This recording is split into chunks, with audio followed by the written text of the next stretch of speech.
Welcome to the Total Health Podcast, where we embrace the art of holistic wellness and midlife transformation. I'm your host, Charisse Marie, here to guide you through this enriching journey towards overall well-being. Remember, your journey towards total health is uniquely yours. Together, let's cultivate wellness, one episode at a time. I often talk on manifestation, on magnetic attraction and the laws of the universe and all of those wonderful things. And I wouldn't be in a position to be an expert leader and coach and mentor and guide on all of those subjects had I not had my roots firmly anchored in the magic of yoga and meditation. So as a 44 years young woman, who is incredibly blessed to have an extremely healthy, fit, strong body, great skin, etc. Often I have comments that I look, yesterday at the markets, I had a comment that I looked 28, 29 years old. That's great. I'll take that. But often I do get comments, and this is not from an ego place. I'm sharing this with you because it's important for the talk that's coming. I often do get comments from professionals, from doctors, from all sorts of natural therapists, people on the street, people at the market yesterday, that I look like I'm in my 20s. I don't believe that. I think 30s. But anyway, I'll still take it. 20s or 30s. And I absolutely accredit that to the gift of yoga and meditation. So yoga and meditation today, I'm going to share with you on how yoga and meditation improves your longevity and your vitality. It's such a vast subject. I could talk to you about this all day long, which would be pretty easy for me to do. Just trying to get the light right. And I won't have time to do that. So I'm going to try to condense into as much of a short 50-minute session as I can about how yoga and meditation can really benefit your longevity, your lifespan, your life force, and your vitality. Today, I've got something truly extraordinary to share. Something that could help you unlock your mind's full potential and transform your life in ways you never thought possible. Let me introduce you to brainworkaudio.com, the ultimate tool to help you listen, transform, and thrive. Whether you're aiming to enhance your focus, improve your sleep, or cultivate a sense of calm, Brainwork Audio is your partner on that journey. Their mission is simple but powerful: to empower individuals like you to achieve personal growth and well-being through the transformative power of sound. Here's what makes them stand out. Every audio track at Brainwork Audio is crafted by experts in sound engineering. They blend binaural beats, scientifically designed sound frequencies that sync with your brain waves, with powerful affirmations that reinforce positivity and success, helping you reshape your mindset from within. Drifting off to sleep with their While You Sleep music, designed to lull you into a deep, restorative rest. Or powering through your day with their Focus music that sharpens your concentration and keeps distractions at bay. And when it's time to recharge, their meditation music creates the perfect environment for mindfulness and inner peace. But Brainwork Audio doesn't stop there. They also offer specially designed affirmation tracks, audio experiences that work in the background while you relax or work, subtly reinforcing positivity and confidence. It's personal development, effortlessly woven into your daily life. I've got a special deal just for you. Use promo code SUPERFAN at checkout to save 20% on your first purchase. That's right, 20% off your first step toward a more confident, focused, and peaceful life. So why wait? Head over to brainworkaudio.com today and discover the transformative power of sound. From sleep to focus to mindfulness, they've got the perfect track for every part of your day. Your journey to turn into a better you starts here. Visit brainworkaudio.com and use the code SUPERFAN because you deserve to thrive. Brainwork Audio, listen, transform, thrive. So yoga and meditation, right? Let's get clear on this. Yoga is not just a set of poses, right? So in the West, a lot of people are introduced to yoga in the way that it is going to a class and performing series of exercises or physical body poses that either are in a hot room or they're in a normal room. They inquire around, excuse me, flexibility in the body, and sometimes fast-paced movement, sometimes lots of different poses, sometimes a few poses, many different styles. But in the West, it is often brought to our attention as a physical practice, which is a pillar of yoga. So yoga has many layers, and we'll talk about that a little bit because it's important to understand that. Many people shy away from yoga because they believe that it is just a set of physical poses, and many people have at some point in their life found that very challenging. And some people, you know, who I meet day to day, they've actually found that they can't perform a lot of the poses, that their teachers haven't given them sensible modifications or adjustments or alternatives to the poses that they're being taught, so they feel inadequate to the poses. Other people love it but get really physically into it and only see it as that physical practice. And I want to just clear that up from the beginning. Yoga is a science of life, and one of the threads of yoga is physical asana. Asana, you can translate it to poses. Asana actually is a Sanskrit word that comes from the word asandi, which means to seat or to be seated, to sit. And the first ever asana was the only asana for many, many moons, and that was to sit in a cross-legged position or similar to a cross-legged position, maybe something like what we call a lotus pose. So basically, the first ever asana was just a seated position. So this shows us, and I will, share this with you, that yoga was not physical poses in the beginning. Yoga was a series of scriptures that changed the way in which a human could choose to live their life. It was a set of spiritual scriptures and laws across different epics or books, if you like, that stemmed from a series of literature called the Vedas, and then for our yogic teachings only from the Vedas, extracts were taken and put into another series of books called the Upanishads.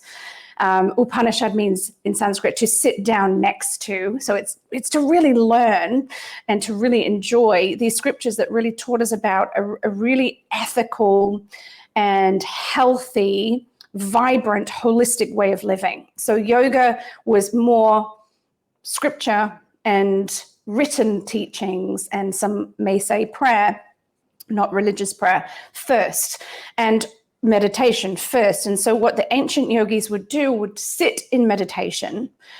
And when they were sitting in meditation in cross-legged form or similar for long, long periods of time, they realized that their body started to hurt.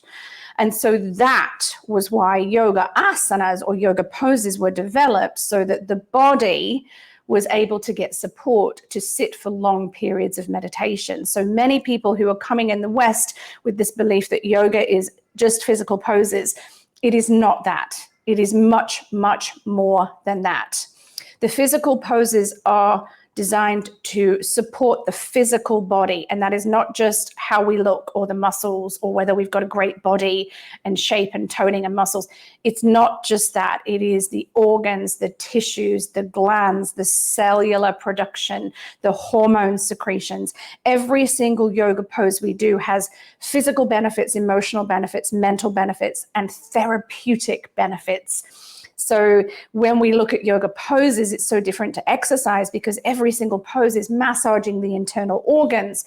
It is triggering hormone secretions in the glands. It's activating all of the endocrine system so the glands are secreting when they are supposed to. It is getting the lymphatic system to move and to detox waste out of the body. It is activating the cardiovascular system so that we are pumping the muscle of the heart and getting everything working really well cellularly, cardiovascularly, energetically in the body.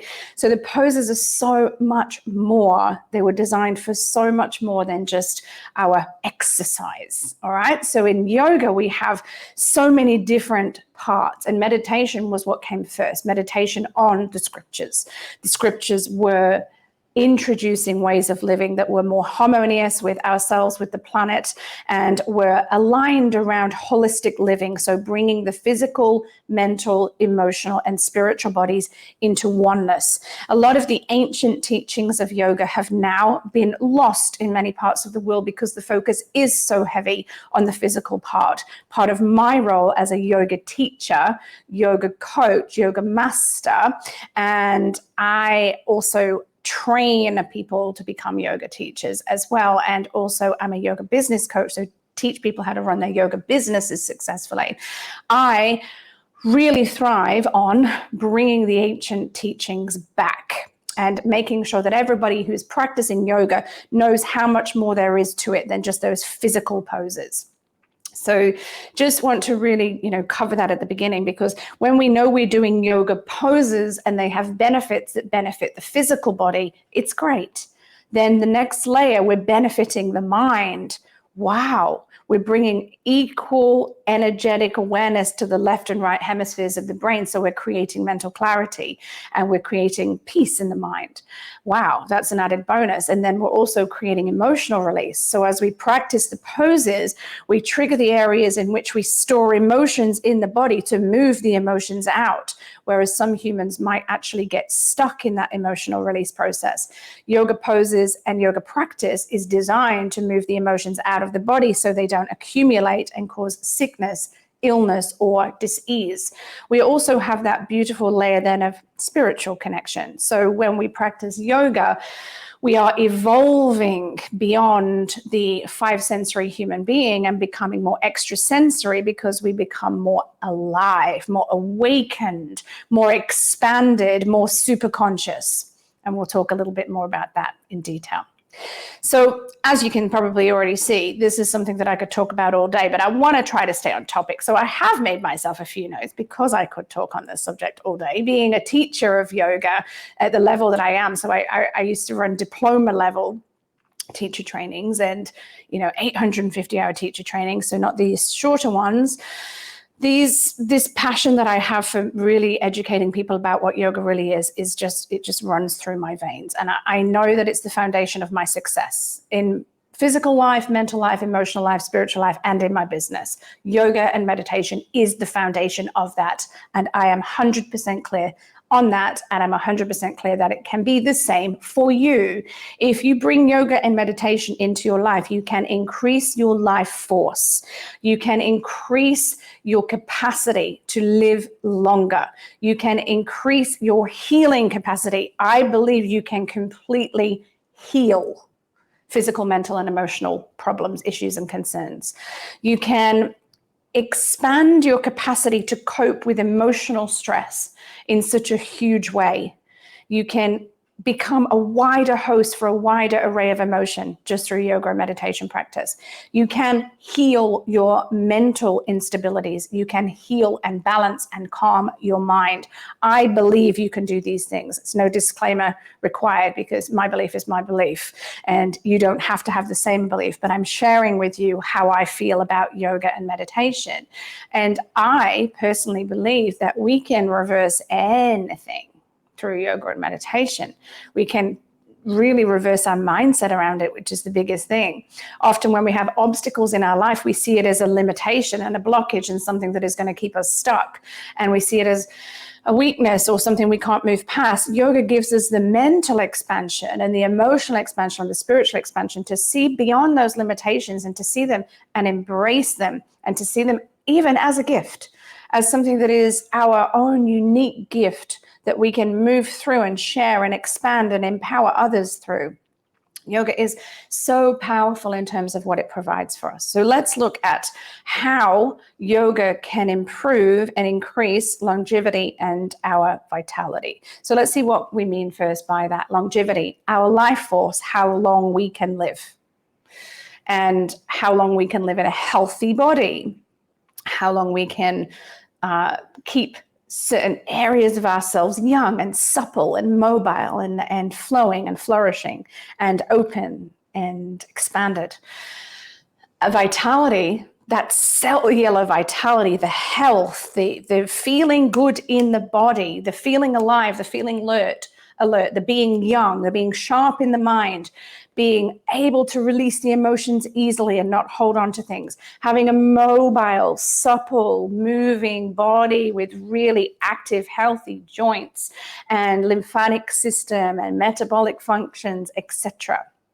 When we have longevity and vitality at the focus point, we know that if we practice our yoga every day, whether it's poses, meditation, breath work, something else, all of those things, some of those things, that we are increasing our life force. The word pranayama is the breathing practices associated with yoga. Pranayama is often, people will say it means breath control. No, it doesn't. That would be pranayama. But pranayama is bigger expansion on breath control. So breath control is limiting what that means. Pranayama means life force expansion through the breath. It's much bigger than that. It means we are expanding our life force through breathing exercises. And we are directing the breath in certain ways because there's so many different forms of pranayama. There's more of a modern day practice that you'll see today called breath work. Now, breathwork is not pranayama. Breathwork is derived from pranayama, and then there's lots of different forms of breathwork, and it's a modern day practice, and it's mostly based on various pranayama techniques. But pranayama is ancient, and it comes from the ancient way of practicing. It's not saying that there's anything wrong with breathwork. It's just saying that when you look at breathwork, you could be looking at something more modern day. You could be looking at something that has been created recently or designed by an individual person. Whereas when you look at pranayama, you're going to have lots of different techniques to expand your life force through your breath. Some modern day breathwork practices where they focus on fast dynamic breath, it's not suitable for everyone. Whereas pranayama, there will be a pranayama that is suitable for you. And it means that to expand the life force. So let's look first at yoga and meditation. How does it support our longevity and our vitality? So it supports us because it aligns the physical, mental, and emotional and spiritual bodies together. It harmonizes the mind and the body and the soul. And what humans would really benefit from learning and knowing and understanding is that when we want to thrive and live our best lives, our physical body, emotional body, mental body, and spiritual body must be getting the equal amount of attention. We must be distributing energetic awareness over those bodies as if they are so important, all as one. So many people will take care of the physical, ignore the emotional, take care of the emotional, ignore the physical, take care of the mental health, do nothing for the physical or the emotional, or the spiritual is completely neglected. To be holistically aware and to be healthy across all levels of our being requires mental, emotional, physical, and spiritual wellness. To optimize the energetics across those four bodies is so important for us to live our most healthy, abundant, prosperous, peaceful, blissful, beautiful, healthy life. We have to pay attention to the physical body, emotional body, mental body, and spiritual body. Yoga and meditation does all that. It is all designed for physical, mental, emotional, and spiritual health, wellness, and vitality. Yoga is designed to harmonize and to bring everything together. Yoga means to yoke, to merge. Yoga is translated by Jörg Fornstein, God rest his soul, one of my favorite teachers. Yoga is the discipline of the mind, body, and spirit. And I just love that because it's so simple yet so profound. It means that we need to bring the mind, body, and spirit into harmony so that we can thrive. And yoga is a tool to do that simply by practicing yoga, whether it's meditation, whether it's pranayama, whether it is karma yoga, and we'll talk a little bit more about the other styles of yoga. Whatever it is designed with that intention to harmonize. So because we're harmonizing, stress reduction and hormonal balance is something that is really, really achieved when we practice yoga. A lot of people in the world today are struggling with their health and well-being because their stress levels are so high and their hormone imbalance is all over the place. There's hormonal issues and concerns everywhere for not just women, for men as well, but mostly for women, especially around certain areas of their life. The hormones can play havoc. And some women, this is happening twice a month with ovulation and menstruation. We can use yoga physically, mentally, emotionally, spiritually. We can use the yoga asana, pranayama, and various different other means, mantra, chanting, my favorite, to really, really ease chronic stress levels. And when we ease chronic stress levels, we really increase our cortisol levels, which helps we really decrease our cortisol levels, which really helps us to not only remove inflammation from the body, which creates stress, but also to oxidize anything that is creating harm in the system, and to really alleviate and relieve any hormonal imbalances, because we bring ourselves into these balance points, these amazing balance points. When we are all over the place, the cortisol levels are all over the place and they're rising and falling, and our hormone secretions are all over the place, they're not actually flowing optimally, then we find often that we are getting really high levels of chronic stress. Chronic stress then creates this high acidity in the body. We then feel unwell. We get aches, pains, sickness, disease, we get lack of flow, we get blockage, we get anxiety, we get mental health issues, and so on and so on. By practicing yoga, we're able to regulate the cortisol levels in the body, and we're able to regulate the endocrine system secretions, so the hormonal secretions in the body from the ductless glands. We're able to regulate them into a place of balance and equilibrium, so we feel better in our body. When we feel better, we stay younger. All right, and we live longer. Meditation and yoga really regulates the central nervous system as well. So this is a really important piece.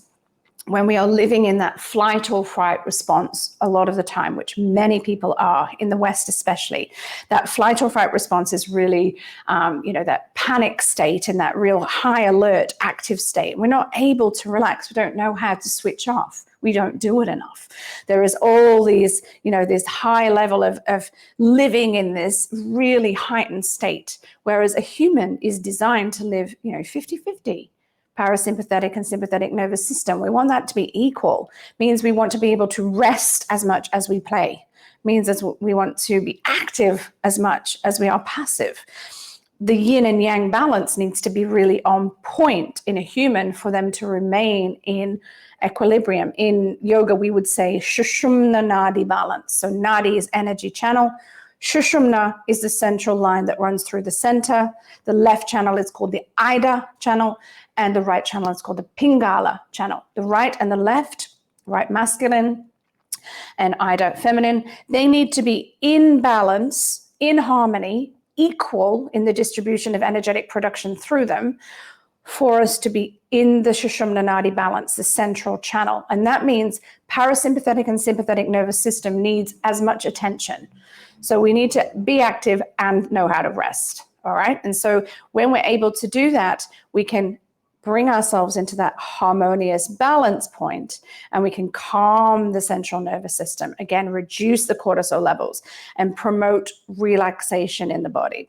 Many people are addicted to that cortisol kind of high, anxious, let's go, active state. Yoga teaches us how to balance so that we are in the middle. We can bring ourselves back to equilibrium.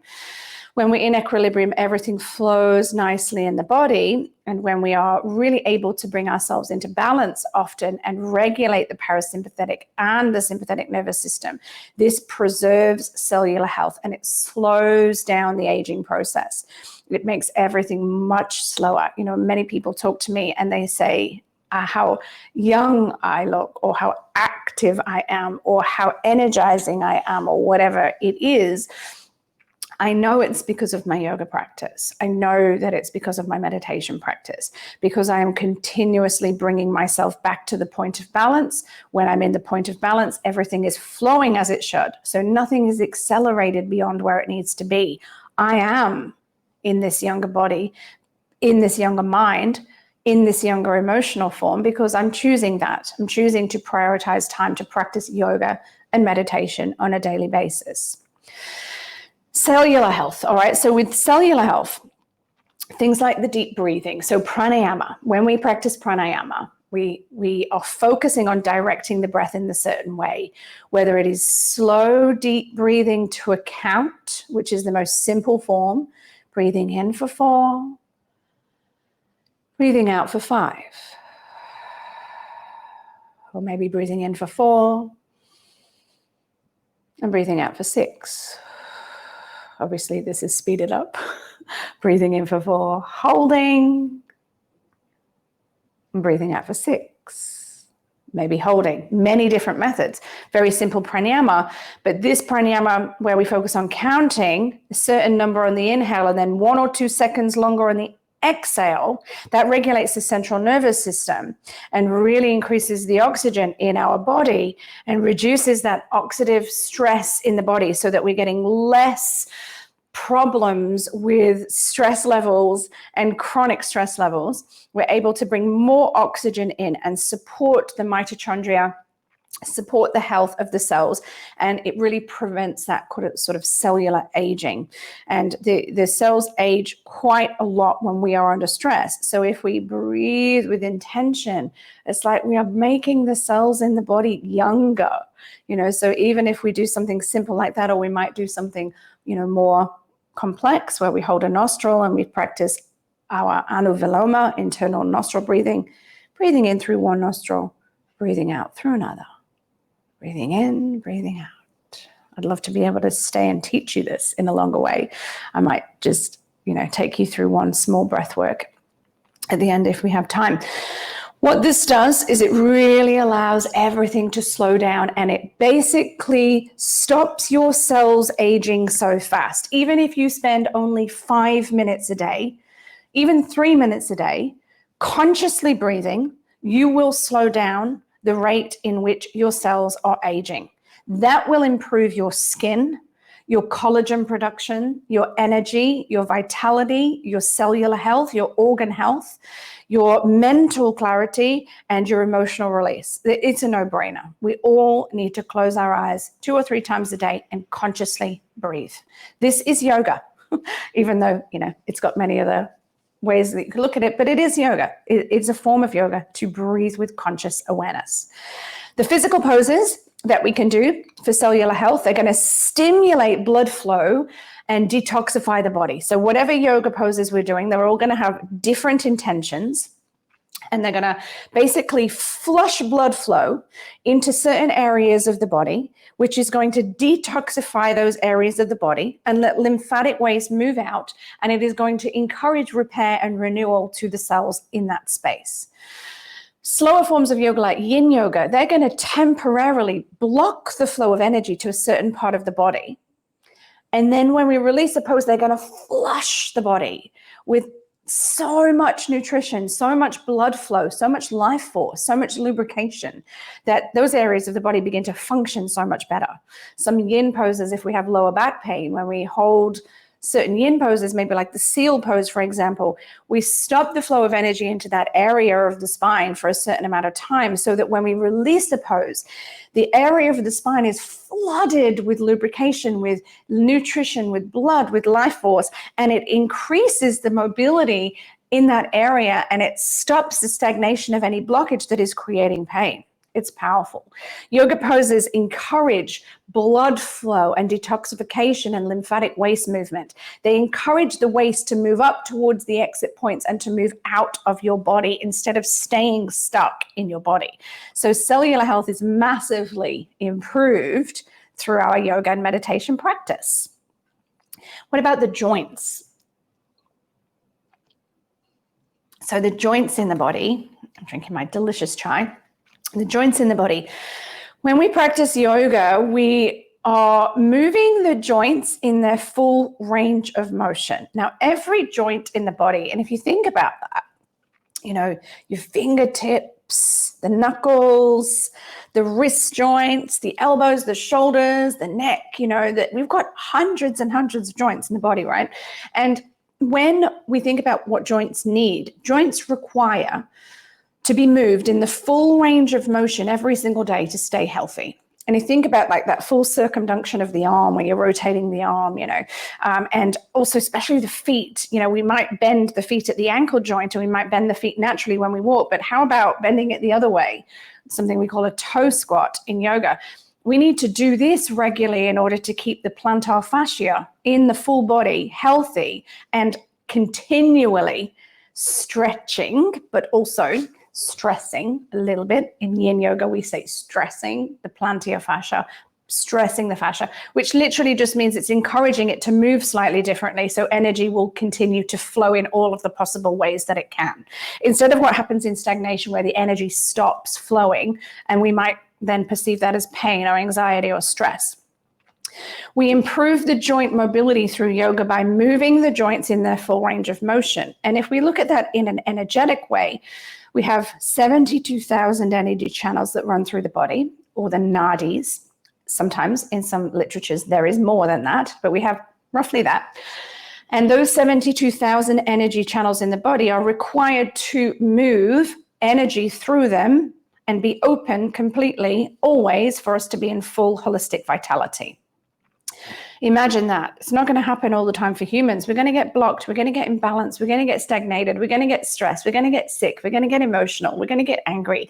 We're going to get mental health stuff going on. It is inevitable. Yoga keeps the energy channels flowing. So it is a tool for management of energy. So if you think about, yes, you're moving the joints, but you're also opening the energy channels to get full energetic flow through your body. When the channels in your body are flowing freely, that means the chakra system or the energy centers in your body are flowing freely, and your joints will be moving well as a byproduct of that because they are being flushed, moved, shifted, exchanged, and no stagnation is possible. When we move the joints regularly, we create elasticity and flexibility in the muscles, in the connective tissue to a certain extent. We don't want to stretch that, but we just want to keep it open around the joints. This prevents that age-related physical decline and reduces the risk of injury and stress in the body. So when we are moving this way through yoga, especially if we exercise in other ways as well, we are more elastic, more supple, more nimble, and less likely to get injury that is either age-related or injury that is actually going to happen as the body starts to get, a little bit older when we exercise. So using yoga that way is a no-brainer.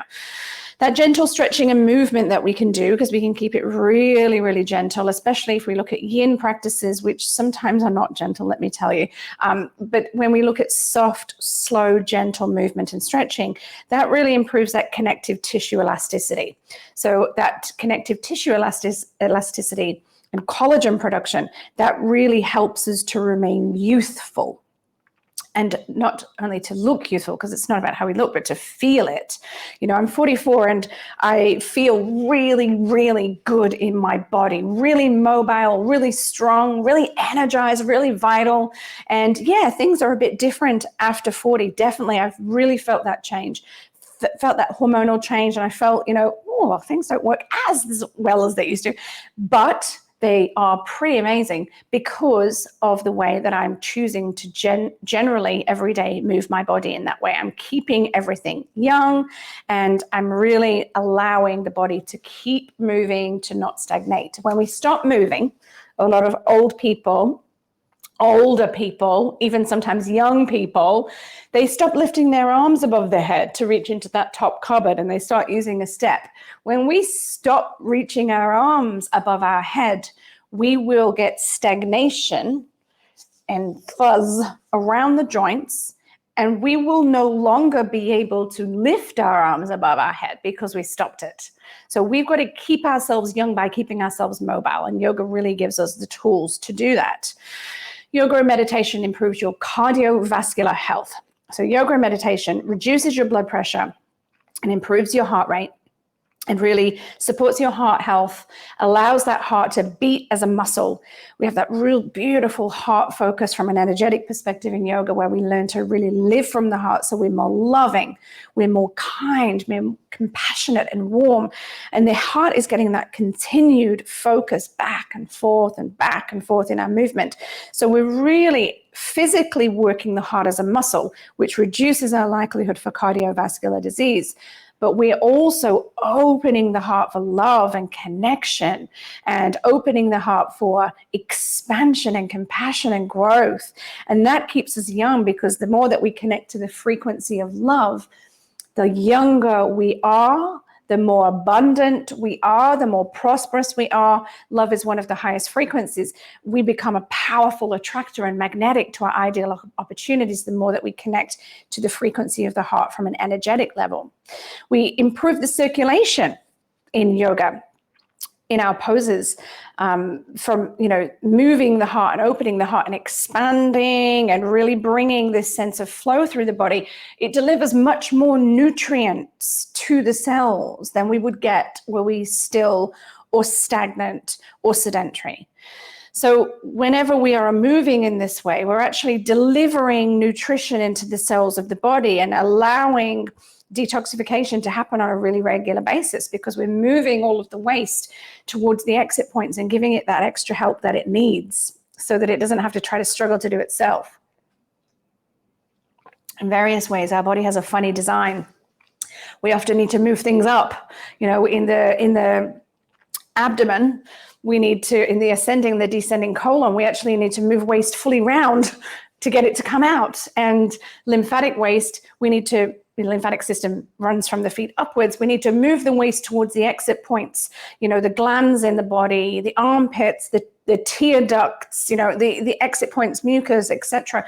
And that means moving stuff up. And so yoga really helps with that movement, that transmission, the carrying of the waste out of the body, so that we don't hold the waste in. When we hold the waste in, we will age. We will not feel vital, because we will be exhausted and depleted. We will have lymphatic waste hanging around in the body that creates acidity and pain and disease and discomfort and anxiety and stress. And so yoga really helps us to move that out of the body.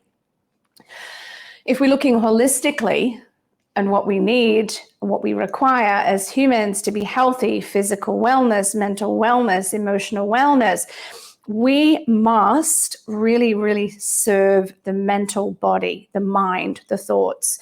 When we practice pranayama and yoga, we're practicing to deliver an equal distribution of energetic awareness into the mental, physical, emotional, and spiritual, an equal distribution of energy into the right and the left hemispheres, the Ida Pingala channel. We are intentionally doing that. And that means by bringing an equal amount of oxygen, an equal amount of energy, an equal amount of awareness to the right and the left hemispheres, we balance the brain, we balance the mind. The mind becomes clear, the thoughts become still, or they become much less frequent, not so crowded, more spacious. We can bring ourselves back into mental balance really, really quickly. The mental clarity and cognitive health is really improved through regular yoga practice. We increase that neuroplasticity of the brain, and we can really, work with preventing things like Alzheimer's and Parkinson's and degenerative diseases, dementia and things like that, because we're actually really improving the neuroplasticity of the brain on a regular basis. We're keeping it alert. We're keeping it cognitively expanded and spacious. We're really fueling the brain, and we're fueling that capacity that we have to balance and to rest in the middle and to bring ourselves into mental clarity. We can do that through the breath. We can do that through chanting, through mantra, which is a big part of yoga, and we can do that through our physical asana. Yoga, meditation really improve our focus, concentration, memory, our mental resilience, and they really help us to keep a youthful mind. So what that means is, as we get older, we can get quite forgetful and we can forget things easily, and yoga really helps us to not do that and to improve that.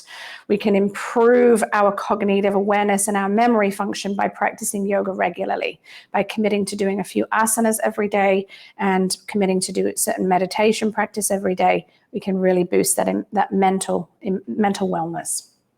So another thing, the immune system. All right, so the immune system plays such a big part in preventing us from actually receiving sickness, illness, or dis-ease.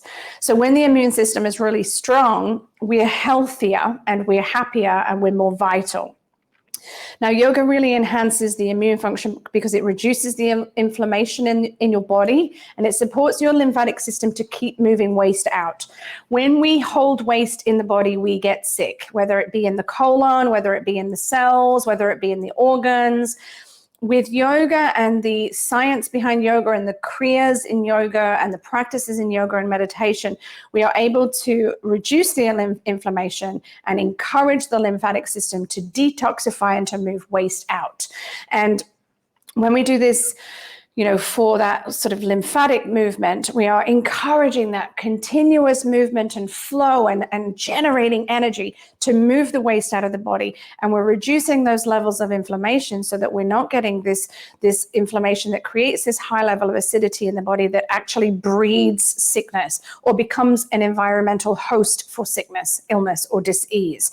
Yoga prevents us from being a host for sickness, illness, or disease, and it really massively boosts our ability to be able to fight off sickness and illness and disease.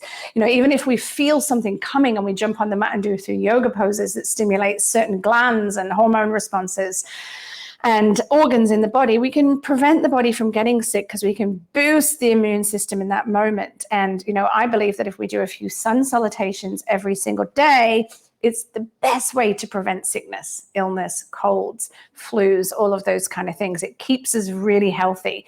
And then if we look at the bigger things, we are able to really prevent serious illness, sickness, and disease. And a lot of yogis, especially yogis that practice a long time, they live a long time. Long, healthy life. There's a Chinese proverb that says something so simple again, but it's like, healthy spine, long life. Flexible spine, long life. And basically yoga keeps that spine really flexible. And because there's that continued mobility and that continued movement and flushing of the organs and glands and detoxifying and lymphatic systems active, cardiovascular system is healthy, then we're continuously stimulating the body to keep renewing and keep getting more and more free of blockage, stagnation. And as we do that on a physical level, it is amazing how far we can go with our spiritual practices, with our mental practices, with our emotional release, because the more that we move the body, the more that we don't accumulate emotional turmoil, stress. And the more that we stay free and flexible and flowing in our physical, mental, emotion, and life. Anything we do on the mat translates directly into our life. Hormones, the endocrine system function and the hormone regulation can be totally regenerated, restructured, and revamped just through bringing a yoga practice in. If you think of the yoga practice, massaging the glands, massaging the organs, the tissues, we can regulate our organs and regulate our hormones through yoga practice. We might want to get a very specific practice. If we have specific hormone issues going on, we can just practice a general practice to support everything. But if you do have things going on with your hormones, speak to a yoga therapist, speak to a yoga teacher, speak to me, someone who knows what they're doing. And ask what you can do, because there will be specific things you can do in asana, specific things you can do in pranayama, and specific things you can do with mantra, with chanting, with sound, with nada yoga as well. And that's a really beautiful way to address your hormones. There's a lot of poses that stimulate the glands, like the thyroid and the adrenals. They really help to regulate your metabolic functions and the energy production in the body. So the more yoga we practice, the more energy we have. And even simple things like shavasana, where we lie down still. Shavasana means corpse pose. We lie down still, we don't do anything, we lie flat on the back with the arms and legs a little apart, not touching the body. 5 minutes in shavasana is equivalent to 5 hours of sleep. Imagine how regenerating that is. And that's not an active yoga pose, that is a still yoga pose. That helps us to really regulate the central nervous system and really produce energy in the body. When we practice yoga regularly, we have a state of inner peace and emotional balance. When the emotions accumulate in the body and we are storing them, and we have a volatility associated with the sacral chakra, which is that emotional center, maybe we have an excessive form of emotional regulation where we are excessive in our emotions. We wear our emotions on our sleeve. We have high levels of anger and stress and lots of or more passive. We're holding the emotions in. Whatever that is, if there is a challenge in regulating the emotions, it means that the emotions are being stored in the body. When they are being stored in the body, there is the problem of those emotional discrepancies creating sickness, illness, or dis-ease, a lack of harmony, a lack of flow in the body. When we practice yoga, because we're constantly bringing ourselves back to that balance point, balancing the right and the left hemispheres through yoga, physical poses, breath work, mantra, chanting, whatever we're doing, we're bringing ourselves constantly back to that balance point, and that really cultivates that awareness of our emotional resilience. We can really, again, as I said earlier, expand the capacity that we have to cope. We literally become a wider host for a wider array of emotion through our yoga practice. We reduce that emotional reactivity, and we have this beautiful sense of knowing to come back to our center, being more mindful, being more aware. And this comes as a byproduct of regular practice. It is amazing. Even people who do not intentionally do this, they are amazed when they start to practice yoga in a regular way, how much better they feel as people. I get the comment all the time, like, I'm being so kind. I feel more compassionate. I feel more loving. I'm more caring. I'm happier. I'm talking to everyone on the street. I'm not feeling reactive. I don't feel like biting people's head off. It's just a byproduct of constantly bringing yourself back to equilibrium through this amazing tool. Yoga improves your quality of sleep, so you will sleep better when you practice yoga. The nervous system is getting that regular awareness of the different needs, parasympathetic, sympathetic nervous system, and we are regulating the endocrine system. We're detoxing the body, we're moving the waste out, we have less pain, less stagnation, less muscular tightness, all of those things, which means we're going to get better sleep because we have the foundation and the environment for it. We've created that through our practice. We also have, I want to just visit this because we're going to have to finish soon, but that enhanced prana. So in Sanskrit, we say prana. Prana means life force. And life force is how long we are going to live, or life force energy is how much energy we have whilst we're living. And what that energy looks like and how that energy shows itself and how we feel. Now with yoga and meditation, we have the capacity to feel really, really freaking great, feel really, really amazing, to be really strong, to be really assertive and confident, to be flowing, to be vital, to be vibrant, to be balanced in the mind, to be emotionally free. We have all of those tools. And when we really, really get clear on, how it serves us, it is a no-brainer that we can increase our life force expectancy and our life force energy and our capacity for living our best life through just practicing yoga. With pranayama, especially, we are bringing more oxygen in that expands the longevity of everything within us, our organs, glands, tissues. When we practice yoga of any form, we are expanding our life force energy. We will live longer, but we will also live better. We will live healthier, happier, and more harmonious lives. So why would we not give ourselves that gift? And it is not non-achievable. Like this is, you may have been to a yoga class and gone, I can't do yoga, or I can't touch my toes. There is a yoga for everyone. There is meditation for everyone. There is asana for everyone. And I am telling you, I mean it. Every single person can do some form of yoga. I believe that with every cell of my being, because I know we have so many different layers, so many different types, so many different styles, so many different ways. We can close our eyes and be still. We can meditate. We can chant. We can write. We can think. We can pray. We can move the body. We can do so many different things, breathe a certain way, and it all falls under the umbrella of yoga. I wish I had more time to share with you. If you are keen to hear more about yoga, or to practice yoga with me. Now, I've been teaching yoga for 26 years, and I've been taking people to retreats in certain parts of the world. And I think my retreat info is going to pop up very soon. My next retreat is in India in April in 2025. That's now. And I only have 2 spaces left. This is an opportunity to practice yoga in the motherland. India is where yoga originated and where yoga is really birthed, especially certain lineages.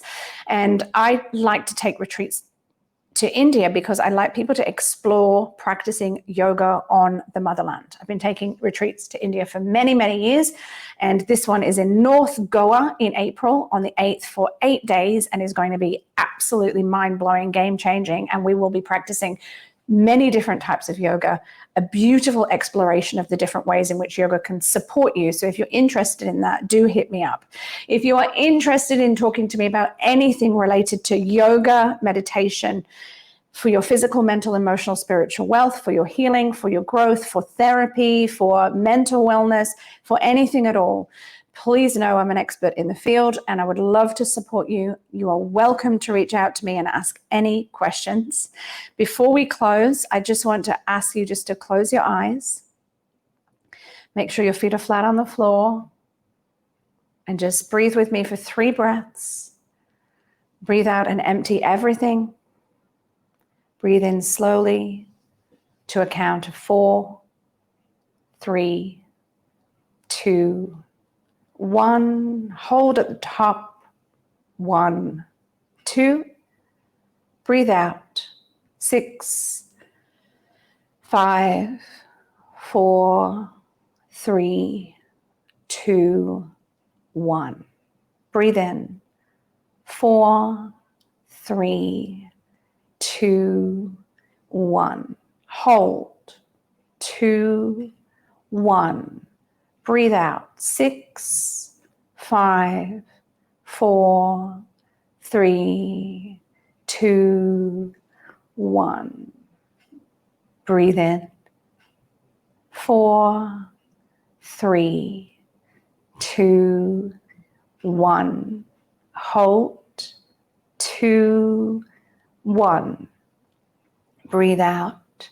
6, 5, 4, 3, 2, 1. Now breathe normally. Long breath in. Breathe out through an open mouth with a sigh. Take a moment to observe the central balance. Observe the stillness. Flicker your eyes open gently. Please practice that simple breathwork practice as many times as you need to in a day to bring you back into center. It's good to do 10 minutes, 5 minutes to 10 minutes, 3 minutes minimum. Work it up to 10 or 12 and just practice really consciously breathing in and out. Thank you so much for having me back at the Total Health Forum. I've been Kaya Slater and I look forward to hearing from you in the future. Thank you so much. Bye-bye. I'm Cherise Marie, and it's been a privilege to explore the vibrant world of holistic health and overall well-being with you today. We love hearing from our listeners, so don't hesitate to reach out and be part of our growing community focused on holistic living. Until next time, keep nurturing your mind, body, and soul. And remember, you have the power to create a life of total health and lasting happiness. Together, let's continue this journey towards holistic well-being. Take care, stay inspired, and as always, live fully.